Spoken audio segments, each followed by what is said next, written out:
Bonjour monde virtuel et bonjour à toi derrière ton écran. Bonjour Dominique. Bonjour à toi, bonjour à vous. Alors on se retrouve dans un nouvel épisode de Qu'est-ce que quoique. Et qu'est-ce que quoique aujourd'hui? Alors, qu'est-ce que quoique le karma?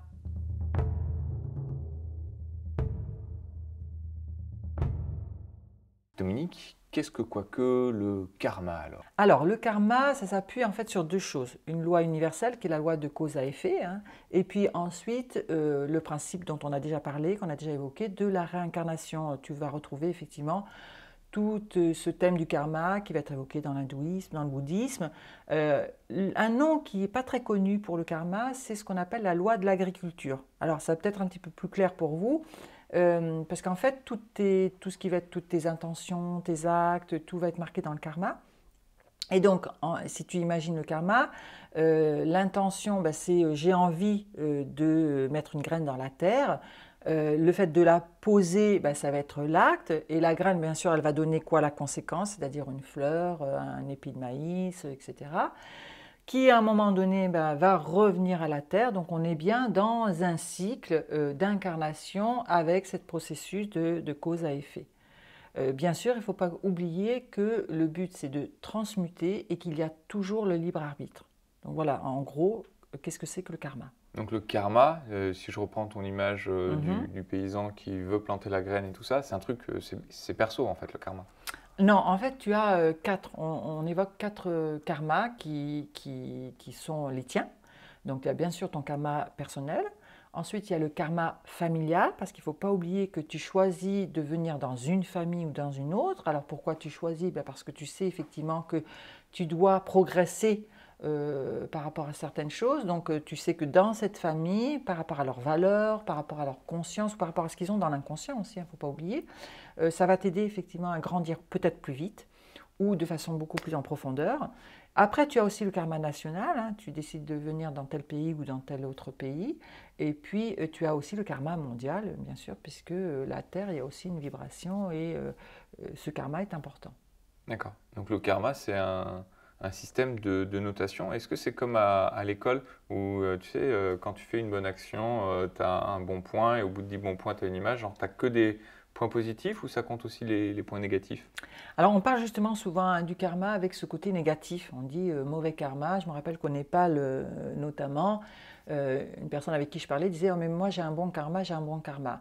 Le karma, il est d'abord dans l'instant. Il est d'abord par rapport à tout ce que tu vas acter aujourd'hui. Hein, d'accord? Donc, tous tes actes vont être comptabilisés, tu l'évoques bien. Et en fait, on parle souvent de tes deux pouvoirs, de ton pouvoir intérieur. En fait, c'est toute cette conscience, toute cette spiritualité que tu vas poser en toi, et de ton pouvoir extérieur, c'est-à-dire les actes. Si tu prends une image, on va prendre un exemple, ce sera plus simple. Si tu prends l'exemple effectivement de l'homme d'affaires, en règle générale, il travaille avec quoi? Avec justement le pouvoir de l'argent. Qu'est-ce qu'il va faire dans sa vie? Sa vie, elle va être très centrée sur développer, avoir de plus en plus d'argent.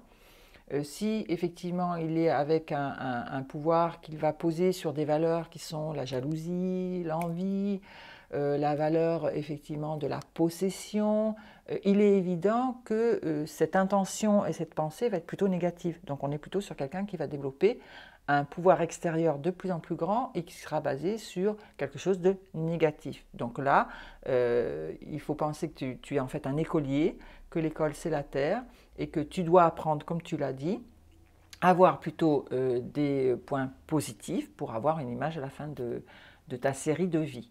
Donc, mais ça dépend du chemin que tu vas emprunter. Et du coup, est-ce qu'on est bloqué dans le chemin? Puisqu'en fait, le karma, si je comprends, ça va être ton gros compteur qui va Ouais, te suivre sur toutes tes toutes tes vies, réincarnations. tout à fait. D'accord? Donc aujourd'hui, moi, j'ai fait un truc pas très bien.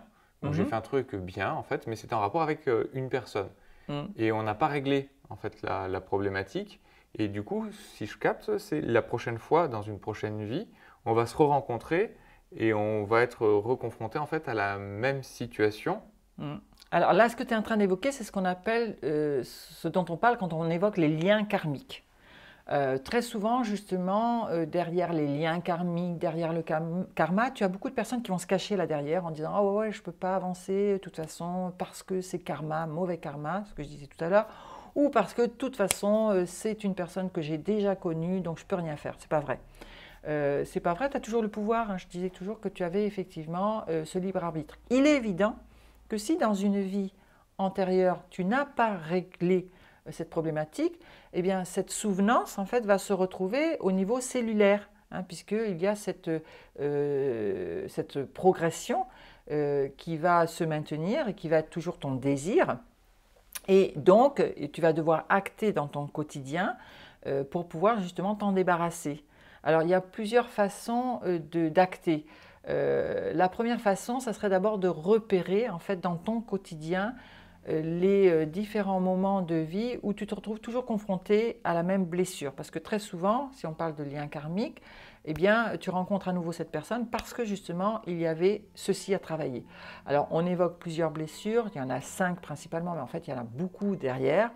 Tu as la blessure d'injustice, la blessure d'abandon, la blessure de rejet, la blessure de trahison et la blessure d'humiliation. Donc, essaye de repérer dans ta vie si tu te retrouves toujours à peu près dans les mêmes problématiques. Ça, c'est la première chose.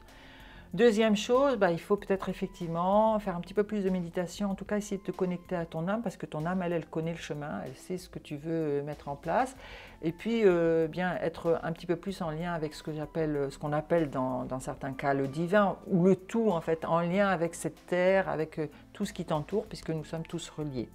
Donc voilà comment tu pourrais travailler sur tes liens karmiques. Donc tout n'est pas fichu. Ah non, pas du tout. Pas du tout, au contraire, tu es là pour apprendre. Et je suis obligé de le faire tout seul, ou est-ce que des fois, en fait, on peut rencontrer des gens qui viennent nous aider à mettre ces choses en place? Il n'y a aucune obligation, mais ce qui est important, c'est de voir que tu peux le faire tout seul. Si par contre, à un moment donné, ça te semble trop difficile et que sur ton chemin, tu trouves quelqu'un qui va effectivement, qui peut t'aider, au contraire, prends la main qu'on te tend.